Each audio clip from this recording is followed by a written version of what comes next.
Carta Apostólica Totum Amoris Est, del Santo Padre Francisco, en el cuarto centenario de la muerte de San Francisco de Sales. Todo pertenece al amor. En estas palabras podemos recoger la herencia espiritual legada por San Francisco de Sales, que murió hace 4 siglos, el 28 de diciembre de 1622, en Lyon. Tenía poco más de 50 años y, durante los últimos 20 años, había sido obispo y príncipe exiliado de Ginebra. Había llegado a Lyon después de su última misión diplomática. El duque de Saboya le había pedido que acompañara al cardenal Mauricio de Saboya a Aviñón.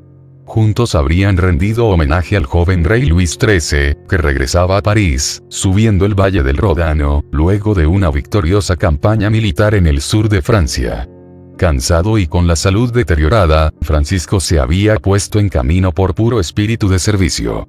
Si no fuera tan útil a su servicio que yo haga este viaje, tendría, ciertamente, muy buenas y sólidas razones para eximirme de él, pero, si se trata de su servicio, vivo o muerto, no me echaré atrás, sino que iré o me haré arrastrar. Este era su carácter. Finalmente, cuando llegó a Lyon se alojó en el monasterio de las Visitandinas, en la casa del jardinero, para no causar demasiadas molestias y, al mismo tiempo, ser más libre para encontrarse con quien lo necesitara. Poco impresionado desde hacía bastante tiempo por las débiles grandezas de la corte, también había consumado sus últimos días, llevando adelante el ministerio de pastor en una sucesión de compromisos. Confesiones, coloquios, conferencias, predicaciones y las últimas, infaltables, cartas de amistad espiritual. La razón profunda de este estilo de vida lleno de Dios se le había hecho cada vez más nítida a lo largo del tiempo, y él la había formulado con sencillez y precisión en su célebre Tratado del Amor de Dios. Tan pronto como el hombre fija con alguna atención su pensamiento en la consideración de la divinidad, siente cierta dulce emoción en su corazón, que muestra que Dios es Dios del corazón humano. Es la síntesis de su pensamiento. La experiencia de Dios es una evidencia del corazón humano. Esta no es una construcción mental, más bien es un reconocimiento lleno de asombro y de gratitud, que resulta de la manifestación de Dios. En el corazón y por medio del corazón es donde se realiza ese sutil e intenso proceso unitario en virtud del cual el hombre reconoce a Dios y, al mismo tiempo, a sí mismo, su propio origen y profundidad, su propia realización en la llamada al amor. Descubre que la fe no es un movimiento ciego, sino sobre todo una disposición del corazón. A través de ella el hombre confía en una verdad que se presenta a la conciencia como una dulce emoción, capaz de suscitar un correspondiente e irrenunciable bien querer por cada realidad creada, como a él le gustaba decir. A esta luz se comprende cómo para San Francisco de Sales no hay mejor lugar donde encontrar a Dios y ayudar a buscarlo que en el corazón de cada mujer y hombre de su tiempo. Lo había aprendido desde su temprana juventud, observándose a sí mismo con fina atención y escrutando el corazón humano. En el último encuentro de esos días en Lyon, y con el sentido íntimo de una cotidianidad habitada por Dios, había dejado a sus visitandinas la expresión con la que posteriormente había querido que fuera sellada su memoria. He resumido todo en estas 2 palabras, cuando os he dicho: nada pedir, nada rehusar. No tengo más que deciros. Sin embargo, no se trataba de un ejercicio de mero voluntarismo, una voluntad sin humildad, aquella sutil tentación del camino hacia la santidad, que la confunde con la justificación por medio de las propias fuerzas, con la adoración de la voluntad humana y de la propia capacidad, que se traduce en una autocomplacencia egocéntrica y elitista privada del verdadero amor. Mucho menos se trataba de un mero quietismo, de un abandono pasivo y sin afectos en una doctrina sin carne y sin historia. Nacía más bien de la contemplación de la misma vida del Hijo encarnado. Era el 26 de diciembre, y el santo hablaba a las hermanas en el corazón del misterio de la Navidad. ¿Veis al niño Jesús en el pesebre? Acepta todas las inclemencias del tiempo, el frío y todo lo que su padre permite le suceda. No está escrito que haya extendido alguna vez sus manos a los pechos de su madre, se abandonaba totalmente a su cuidado y previsión, sin rehusar los pequeños alivios que ella le daba. Del mismo modo nosotros no debemos desear ni rehusar nada, sino aceptar igualmente todo lo que la providencia de Dios permita que nos suceda, el frío y las inclemencias del tiempo. Es conmovedora su atención en reconocer el cuidado de lo que es humano como indispensable. En la escuela de la encarnación, había aprendido a leer la historia y a habitarla con confianza. El criterio del amor. Por medio de la experiencia había reconocido el deseo como la raíz de toda vida espiritual verdadera y, al mismo tiempo, como lugar de su falsificación. Por eso, recogiendo a manos llenas de la tradición espiritual que lo había precedido, había comprendido la importancia de poner constantemente a prueba el deseo, mediante un continuo ejercicio de discernimiento. El criterio último para su evaluación lo había redescubierto en el amor. En esa última estadía en Lyon, en la fiesta de San Esteban, 2 días antes de su muerte, había dicho: el amor es lo que da valor a nuestras obras.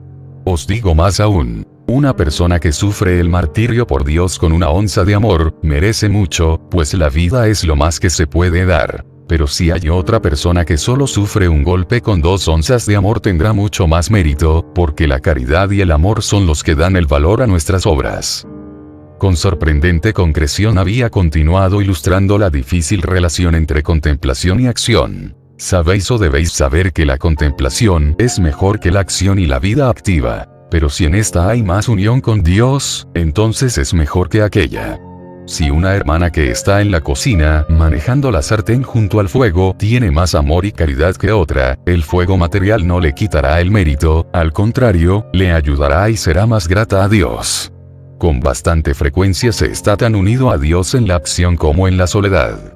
En fin, vuelvo siempre a la cuestión, ¿dónde se encuentre más amor? Esta es la verdadera pregunta que disipa instantáneamente toda rigidez inútil o todo repliegue sobre sí mismo. Interrogarse en todo momento, en toda decisión, en toda circunstancia de la vida donde reside el mayor amor. No es casualidad que San Francisco de Sales haya sido llamado por San Juan Pablo II doctor del amor divino, no fue solo porque escribió un magnífico tratado sobre este tema, sino sobre todo porque fue testigo de ese amor. Por otra parte, sus escritos no se pueden considerar como una teoría redactada en un escritorio, lejos de las preocupaciones del hombre común. Su enseñanza, en efecto, nació de una escucha atenta de la experiencia. Él no hizo más que transformar en doctrina lo que vivía y leía en su singular e innovadora acción pastoral, gracias a una agudeza iluminada por el Espíritu. Una síntesis de este modo de proceder se encuentra en el prólogo del mismo Tratado del Amor de Dios. Todo en la Iglesia es para el amor, en el amor, por el amor y del amor. Los años de la primera formación. La aventura de conocerse en Dios. Nació el 21 de agosto de 1567, en el castillo de Sales, cerca de Torrens, de Francisco de Nouvelles, señor de Boissy, y de Francisca de Sionás. Vivió a caballo entre 2 siglos, el 16 y el 17 recogió en sí lo mejor de las enseñanzas y de las conquistas culturales del siglo que terminaba, reconciliando la herencia del humanismo con la tendencia hacia lo absoluto propia de las corrientes místicas. Después de la formación cultural inicial, primero en el colegio de la Roche-sur-Foron y después en el de Annecy, llegó a París, al colegio jesuita Clermont, que había sido fundado recientemente. En la capital del Reino de Francia, devastada por las guerras de religión, experimentó en poco tiempo 2 crisis interiores consecutivas, que marcaron su vida de modo indeleble.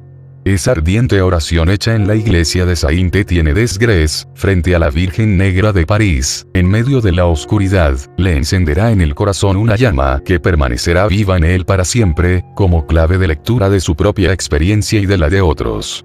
Señor, tú que tienes todo en tus manos, y cuyos caminos son justicia y verdad, cualquier cosa que suceda, yo te amaré, Señor, te amaré aquí, oh Dios mío, y siempre esperaré en tu misericordia, y siempre cantaré tus alabanzas. Oh, Señor Jesús, tú siempre serás mi esperanza y mi salvación en la tierra de los vivientes. Eso había escrito en su cuaderno, Recuperando la Paz. Y esta experiencia, con sus inquietudes y sus interrogantes, para él siempre será iluminadora y le dará un singular camino de acceso al misterio de la relación de Dios con el hombre. Le ayudará a escuchar la vida de los demás y a reconocer, con fino discernimiento, la actitud interior que une el pensamiento al sentimiento, la razón a los afectos, y que de ese modo es capaz de llamar por nombre al Dios del corazón humano.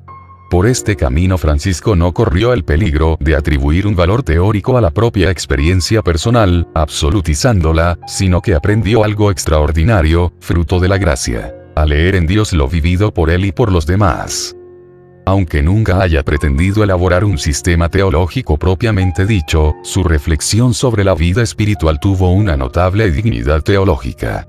Aparecen en él los rasgos esenciales del quehacer teológico, para el cual es necesario no olvidar dos dimensiones constitutivas. La primera es precisamente la vida espiritual, porque es en la oración humilde y perseverante, en la apertura al Espíritu Santo, que se puede tratar de comprender y de expresar al Verbo de Dios. Los teólogos se fraguan en el crisol de la oración. La segunda dimensión es la vida eclesial, sentir en la Iglesia y con la Iglesia. También la teología se ha visto afectada por la cultura individualista, pero el teólogo cristiano elabora su pensamiento inmerso en la comunidad, partiendo en ella el pan de la palabra. La reflexión de Francisco de Sales, al margen de las disputas entre las escuelas de su época, y aun respetándolas, nace precisamente de estos dos rasgos constitutivos. El descubrimiento de un mundo nuevo. Cuando finalizó los estudios humanísticos, continuó con los de Derecho en la Universidad de Padua. Al regresar a Necchi ya había decidido la orientación de su vida, no obstante las resistencias de sus padres. Fue ordenado sacerdote el 18 de diciembre de 1593. En los primeros días de septiembre del año siguiente, por invitación del obispo, Monseñor Claude de Granier, fue llamado a la difícil misión en el Chablais, territorio perteneciente a la diócesis de Annecy, de confesión calvinista, que, en el intrincado laberinto de guerras y tratados de paz, había pasado nuevamente a estar bajo el control del Ducado de Saboya. Fueron años intensos y dramáticos. Aquí descubrió, junto con alguna rígida intransigencia que luego le hará reflexionar, sus aptitudes de mediador y hombre de diálogo. Además, se descubrió inventor de originales y audaces praxis pastorales, como las famosas hojas volantes, que se colgaban en todas partes e incluso se deslizaban debajo de las puertas de las casas. En 1602 regresó a París, ocupado en llevar adelante una delicada misión diplomática, en nombre del mismo Granier y con instrucciones precisas de la sede apostólica, después de la enésima modificación del cuadro político-religioso del territorio de la diócesis de Ginebra. A pesar de la buena disposición por parte del rey de Francia, la misión fracasó. Él mismo escribió al Papa Clemente VIII. Después de 9 meses, me vi obligado a dar marcha atrás sin haber concluido casi nada. Sin embargo, aquella misión se reveló para él y para la Iglesia de una riqueza inesperada bajo el perfil humano, cultural y religioso. En el tiempo libre que los negociados diplomáticos le concedían, Francisco predicó ante la presencia del rey y de la corte de Francia, estableció relaciones importantes y, sobre todo, se sumergió totalmente en la prodigiosa primavera espiritual y cultural de la moderna capital del reino. Allí todo había cambiado y estaba cambiando. Él mismo se dejó tocar e interrogar tanto por los grandes problemas que se presentaban en el mundo y el nuevo modo de observarlos, como por la sorprendente demanda de espiritualidad que había nacido y las cuestiones inéditas que ésta planteaba. En pocas palabras, percibió un verdadero cambio de época, al que era necesario responder con lenguajes antiguos y nuevos.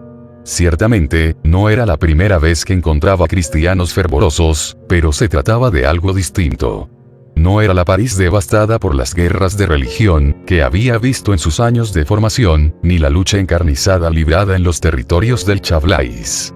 Era una realidad inesperada. Una multitud de santos, de verdaderos santos, numerosos y que estaban en todas partes. Eran hombres y mujeres de cultura, profesores de la Sorbona, representantes de las instituciones, príncipes y princesas, siervos y siervas, religiosos y religiosas. Un mundo que estaba sediento de Dios. Conocer a esas personas y tomar conciencia de sus interrogantes fue una de las circunstancias providenciales más importantes de su vida. Así, días aparentemente inútiles e infructuosos se transformaron en una escuela incomparable para leer los estados de ánimo de esa época, sin nunca elogiarlos. En él, el hábil e infatigable controversista se estaba transformando, por la gracia, en un fino intérprete del tiempo y extraordinario director de almas. Su acción pastoral, las grandes obras, introducción a la vida devota y tratado del amor de Dios, la infinidad de cartas de amistad espiritual que fueron enviadas, dentro y fuera de los muros de los conventos y los monasterios, a religiosos y religiosas, a hombres y mujeres de la corte y a la gente común, el encuentro con Juana Francisca de Chantal y la misma fundación de la Visitación en 1610, resultarían incomprensibles sin este cambio interior. Evangelio y cultura encontraban de ese modo una síntesis fecunda, de la que derivaba la intuición de un método auténtico, maduro y listo para una cosecha duradera y prometedora.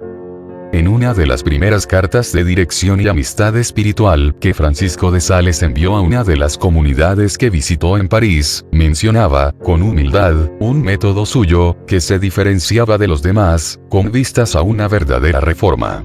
Un método que renunciaba a la severidad y confiaba plenamente en la dignidad y capacidad de un alma devota, no obstante sus debilidades. Me viene la duda de que a vuestra reforma también se pueda oponer otro impedimento. Tal vez aquellos que os la han impuesto han curado la llaga con demasiada dureza. Yo alabo su método, aunque no sea el que suelo usar, especialmente con respecto a espíritus nobles y bien educados como los vuestros. Creo que sea mejor limitarse a mostrarles el mal y a poner el bisturí en sus manos para que ellos mismos practiquen la incisión necesaria. Pero no descuidéis por ello la reforma que necesitáis. En estas palabras se trasluce esa mirada que ha hecho célebre el optimismo salesiano, que ha dejado su huella permanente en la historia de la espiritualidad y que ha florecido sucesivamente, como en el caso de Don Bosco 2 siglos después. Cuando regresó a Anequi, fue ordenado obispo el 8 de diciembre del mismo año 1602. El influjo de su ministerio episcopal en la Europa de esa época y de los siglos posteriores resulta inmenso. Fue apóstol, predicador, escritor, hombre de acción y de oración, comprometido en hacer realidad los ideales del Concilio de Trento, implicado en la controversia y en el diálogo con los protestantes, experimentando cada vez más la eficacia de la relación personal y de la caridad, más allá del necesario enfrentamiento teológico, encargado de misiones diplomáticas a nivel europeo, y de tareas sociales de mediación y reconciliación. Sobre todo, fue intérprete del cambio de época y guía de las almas en un tiempo que tenía sed de Dios de un modo nuevo. La caridad hace todo por sus hijos. Entre 1620 y 1621, es decir, ya al final de su vida, Francisco dirigió a un sacerdote de su diócesis unas palabras capaces de iluminar su visión de la época. Lo animaba a secundar su deseo de dedicarse a la escritura de textos originales, que lograran interceptar los nuevos interrogantes, intuyendo en ellos las necesidades. Os debo decir que el conocimiento que voy adquiriendo cada día de los estados de ánimo del mundo me lleva a desear apasionadamente que la divina bondad inspire a alguno de sus siervos a escribir según el gusto de este pobre mundo. La razón de este estímulo la encontraba en la propia visión del tiempo. El mundo se está volviendo tan delicado, que dentro de poco nadie se atreverá más a tocarlo, sino con guantes de seda, ni a medicar sus llagas, sino con cataplasmas de cebolla. Pero, ¿qué importa, si los hombres son curados y, en definitiva, salvados? Nuestra reina, la caridad, hace todo por sus hijos. No era algo que se daba por sentado, ni mucho menos una rendición final frente a una derrota. Se trataba, más bien, de la intuición de un cambio que estaba en curso y de la exigencia, totalmente evangélica, de comprender cómo poder habitarlo. La misma conciencia, además, la había madurado y expresado en el prólogo, al introducir el Tratado del Amor de Dios. He tenido en cuenta la condición de las almas en estos tiempos, y además debía tenerla, porque importa mucho mirar la condición de los tiempos en que se escribe. Rogando, asimismo, la benevolencia del lector, afirmaba: y si encontrares el estilo un poco diferente del que he usado escribiendo a Filotea, y ambos muy diversos del que empleé en la defensa de la cruz, debes saber que en 19 años se aprenden y se olvidan muchas cosas, que el lenguaje de la guerra no es igual que el de la paz, y que de una manera se habla a los muchachos principiantes y de otra a los viejos compañeros. Pero, frente a este cambio, ¿por dónde comenzar? No lejos de la misma historia de Dios con el hombre.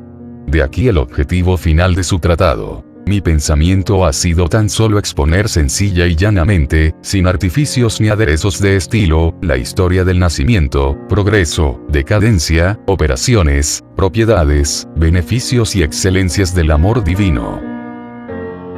Las preguntas de un cambio de época. En la memoria del cuarto centenario de la muerte de San Francisco de Sales, me he preguntado sobre su legado para nuestra época, y he encontrado iluminadoras su flexibilidad y su capacidad de visión. Un poco por don de Dios, un poco por índole personal, y también por la profundización constante de sus vivencias, había tenido la nítida percepción del cambio de los tiempos. Ni él mismo hubiera llegado a imaginar que en esto reconocería una gran oportunidad para el anuncio del Evangelio. La palabra que había amado desde su juventud era capaz de hacerse camino abriendo horizontes nuevos e impredecibles en un mundo en rápida transición. Es lo que también nos espera como tarea esencial para este cambio de época. Una iglesia no autorreferencial, libre de toda mundanidad pero capaz de habitar el mundo, de compartir la vida de la gente, de caminar juntos, de escuchar y de acoger. Es lo que realizó Francisco de Sales, leyendo su época con ayuda de la gracia. Por eso, él nos invita a salir de la preocupación excesiva por nosotros mismos, por las estructuras, por la imagen social, y a preguntarnos más bien cuáles son las necesidades concretas y las esperanzas espirituales de nuestro pueblo. Por tanto, releer algunas de sus decisiones cruciales es importante también hoy, para vivir el cambio con sabiduría evangélica. La brisa y las alas. La primera de dichas decisiones fue la de releer y volver a proponer a cada uno, en su condición específica, la feliz relación entre Dios y el ser humano. En definitiva, la razón última y el objetivo concreto del tratado era precisamente ilustrar a los contemporáneos el encanto del amor de Dios. ¿Cuáles son, se preguntaba, los lazos habituales por los cuales la providencia divina acostumbra a atraer nuestros corazones a su amor? Partiendo sugestivamente del texto de Oseas 11,4, definía tales medios ordinarios como lazos de humanidad, o de caridad y amistad. No cabe duda, escribía, de que Dios no nos atrae con cadenas de hierro, como a los toros y a los búfalos, sino mediante invitaciones, dulces encantos y santas inspiraciones, que son los lazos de Adán y de la humanidad, es decir, los propios y convenientes al corazón humano, que naturalmente está dotado de libertad. Es a través de estos lazos que Dios ha sacado a su pueblo de la esclavitud, enseñándole a caminar, llevándolo de la mano, como hace un papá o una mamá con el propio hijo. Por consiguiente, ninguna imposición externa, ninguna fuerza despótica y arbitraria, ninguna violencia. Más bien, la forma persuasiva de una invitación que deja intacta la libertad del hombre.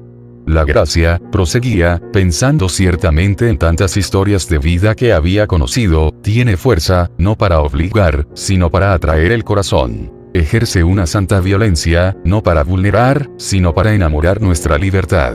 Obra fuertemente, mas con suavidad tan admirable, que nuestra voluntad no queda agobiada bajo tan poderosa acción. Nos presiona, pero no sofoca nuestra libertad.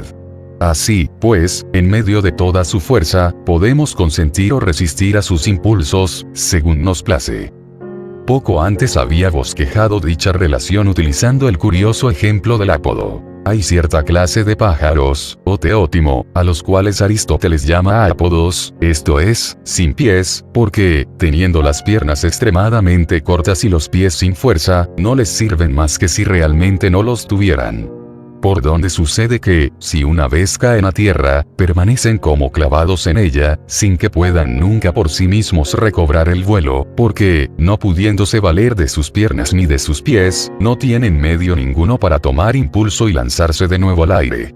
Así, quedan allí inmóviles y hasta llegan a morir, si el viento propicio a su impotencia, soplando fuertemente sobre la faz de la tierra, no viene a arrebatarlos y levantarlos, como hace con otras cosas. Porque entonces, si empleando ellos sus alas, corresponden a este impulso y primer vuelo que el viento les da, el mismo viento continúa ayudándoles, impeliéndoles cada vez más a volar.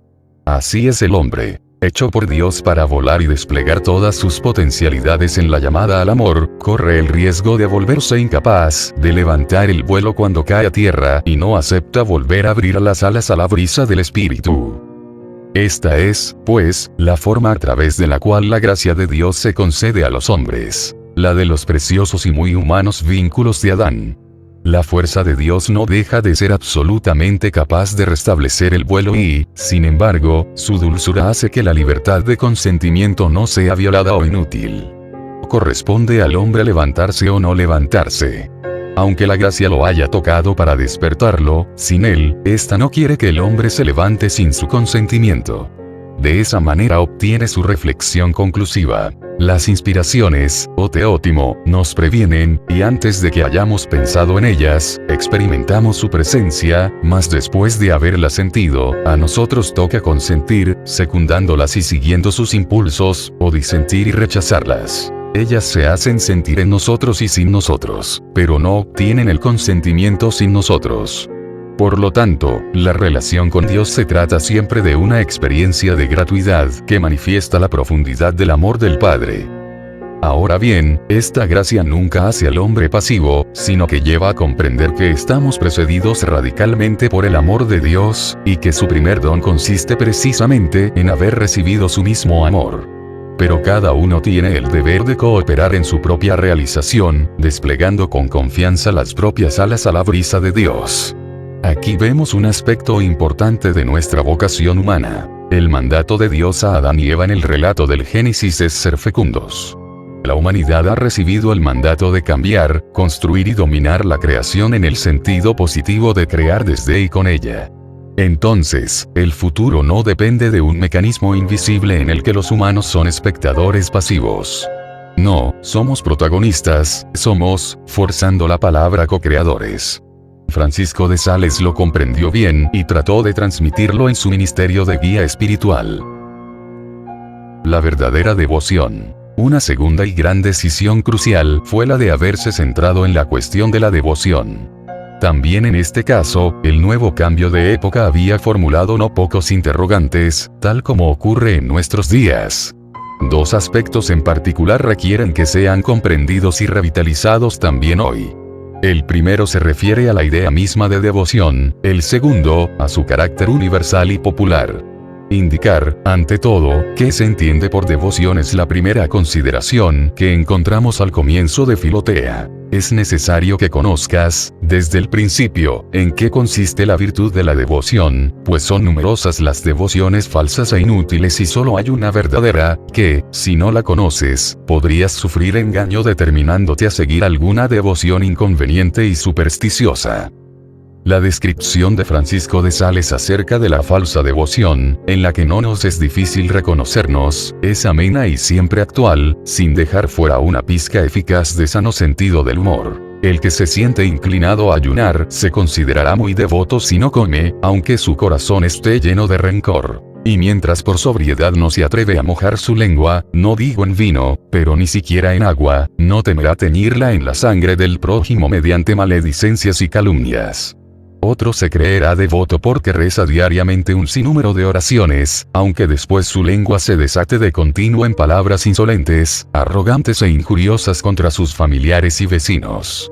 Algún otro abrirá su bolsa de buena gana para distribuir limosnas entre los pobres, pero no es capaz de sacar dulzura de su corazón perdonando a sus enemigos.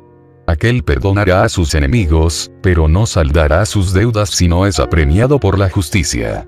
Evidentemente, son los vicios y las dificultades de siempre, también de hoy, por lo que el santo concluye. Todos estos son tenidos vulgarmente por devotos, nombre que de ninguna manera merecen. En cambio, la novedad y la verdad de la devoción se encuentran en otro lado, en una raíz profundamente unida a la vida divina en nosotros. De ese modo la devoción viva y verdadera presupone el amor de Dios. Mejor dicho, no es otra cosa que el verdadero amor de Dios, y no un amor cualquiera. En su ferviente imaginación la devoción no es más que, en resumen, una agilidad o viveza espiritual por cuyo medio la caridad actúa en nosotros y nosotros actuamos en ella con prontitud y alegría. Por eso no se coloca junto a la caridad, sino que es una de sus manifestaciones y, al mismo tiempo, conduce a ella. Es como una llama con respecto al fuego. Reaviva su intensidad, sin cambiar su naturaleza.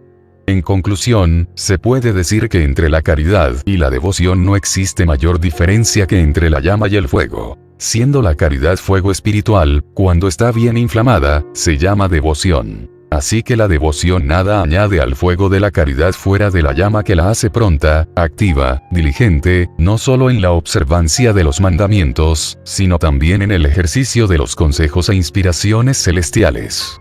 Una devoción así entendida no tiene nada de abstracto. Es, más bien, un estilo de vida, un modo de ser en lo concreto de la existencia cotidiana. Esta recoge e interpreta las pequeñas cosas de cada día, la comida y el vestido, el trabajo y el descanso, el amor y la descendencia, la atención a las obligaciones profesionales. En síntesis, ilumina la vocación de cada uno.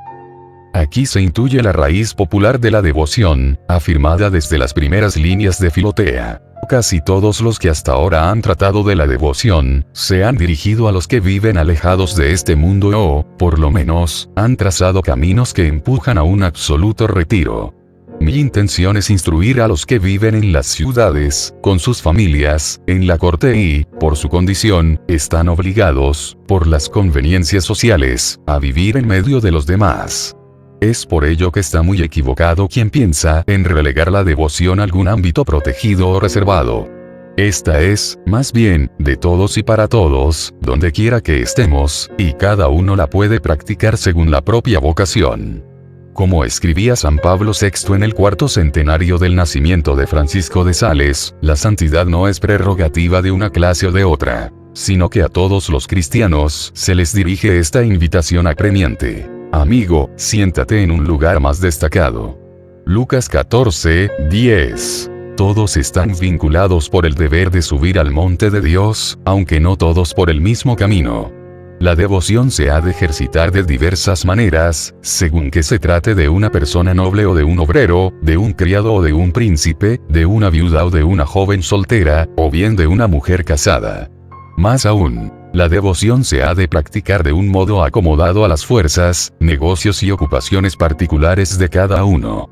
Recorrer la ciudad secular manteniendo la interioridad y conjugar el deseo de perfección con cada estado de vida, volviendo a encontrar un centro que no se separa del mundo, sino que enseña a habitarlo, a apreciarlo, aprendiendo también a tomar de él una justa distancia. Ese era el propósito del santo, y sigue siendo una valiosa lección para cada mujer y hombre de nuestro tiempo.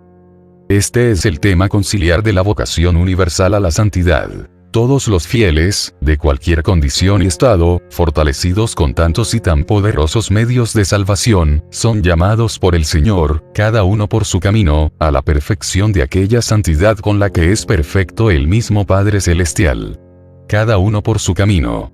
Entonces, no se trata de desalentarse cuando uno contempla modelos de santidad que le parecen inalcanzables. La Madre Iglesia no nos los propone para que intentemos copiarlos, sino para que nos alienten a caminar por la senda única y particular que el Señor ha pensado para nosotros. Lo que interesa es que cada creyente discierna su propio camino y saque a la luz lo mejor de sí, aquello tan personal que Dios ha puesto en él, compárese 1 Corintios 12,7. El éxtasis de la vida. Todo ello condujo al santo obispo a considerar la vida cristiana en su totalidad como el éxtasis de la obra y de la vida. Pero no hay que confundirla con una fuga fácil o una retirada intimista, mucho menos con una obediencia triste y gris. Sabemos que este peligro siempre está presente en la vida de fe. En efecto, hay cristianos cuya opción parece ser la de una cuaresma sin Pascua. Comprendo a las personas que tienden a la tristeza por las graves dificultades que tienen que sufrir, pero poco a poco hay que permitir que la alegría de la fe comience a despertarse, como una secreta pero firme confianza, aun en medio de las peores angustias. Permitir que se despierte la alegría es precisamente lo que expresa Francisco de Sales al describir el éxtasis de la obra y de la vida. Gracias a ella no solo llevamos una vida civil, honesta y cristiana, sino también una vida sobrehumana, espiritual, devota y extática, es decir, una vida, bajo todos los conceptos, fuera y por encima de nuestra condición natural.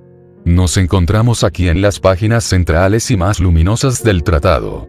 El éxtasis es el desbordamiento feliz de la vida cristiana, lanzada más allá de la mediocridad de la mera observancia. no robar, no mentir, no cometer actos lujuriosos, orar a Dios, no jurar en vano, amar y honrar a los padres, no matar. Todo esto es vivir según la razón natural del hombre.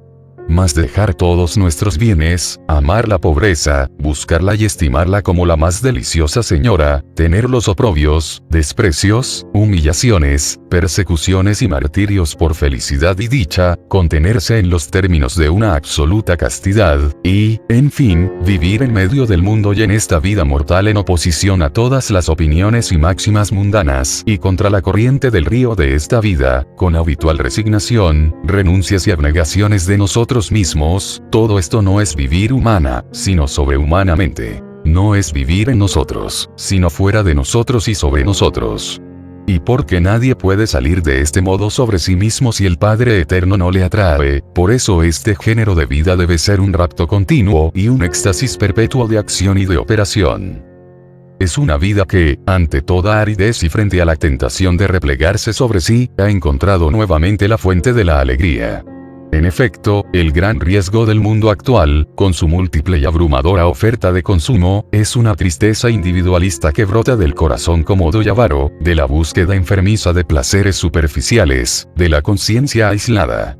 Cuando la vida interior se clausura en los propios intereses, ya no hay espacio para los demás, ya no entran los pobres, ya no se escucha la voz de Dios, ya no se goza la dulce alegría de su amor, ya no palpita el entusiasmo por hacer el bien. Los creyentes también corren ese riesgo, cierto y permanente. Muchos caen en él y se convierten en seres resentidos, quejosos, sin vida. A la descripción del éxtasis de la obra y de la vida, San Francisco añade dos observaciones importantes, válidas también para nuestro tiempo. La primera se refiere a un criterio eficaz para el discernimiento de la verdad de ese mismo estilo de vida, y la segunda a su origen profundo. En cuanto al criterio de discernimiento, él afirma que, si por un lado dicho éxtasis comporta un auténtico salir de sí mismo, por otro lado, no significa un abandono de la vida.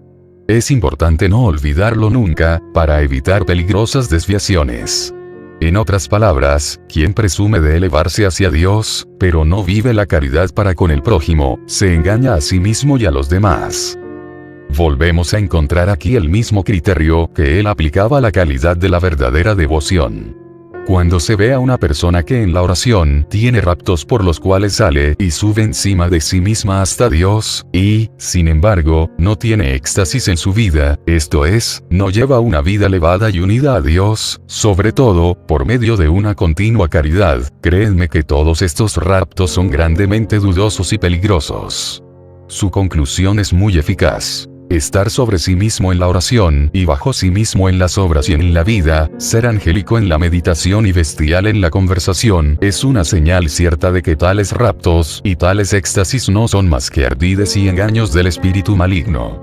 Se trata, en definitiva, de lo que ya recordaba Pablo a los Corintios en el himno a la caridad. Aunque tuviera toda la fe, una fe capaz de trasladar montañas, si no tengo amor, no soy nada. Aunque repartiera todos mis bienes para alimentar a los pobres y entregara mi cuerpo a las llamas, si no tengo amor, no me sirve para nada. 1 Corintios 13, 2, 3.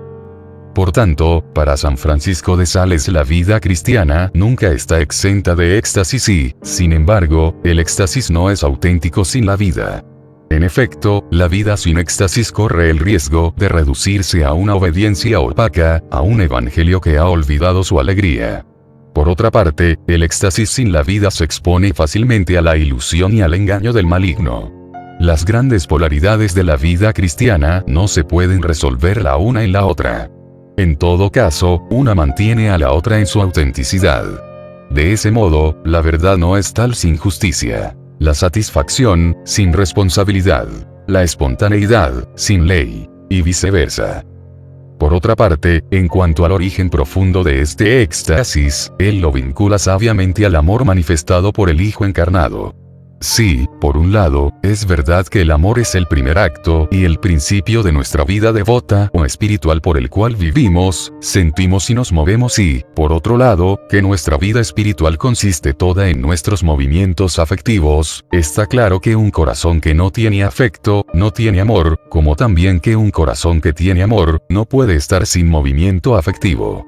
Pero el origen de este amor que atrae el corazón es la vida de Jesucristo. Nada urge y aprieta tanto al corazón del hombre como el amor, y el culmen de dicha urgencia es que Jesucristo murió por nosotros, nos ha dado la vida con su muerte. Nosotros solo vivimos porque Él murió por nosotros, para nosotros y en nosotros.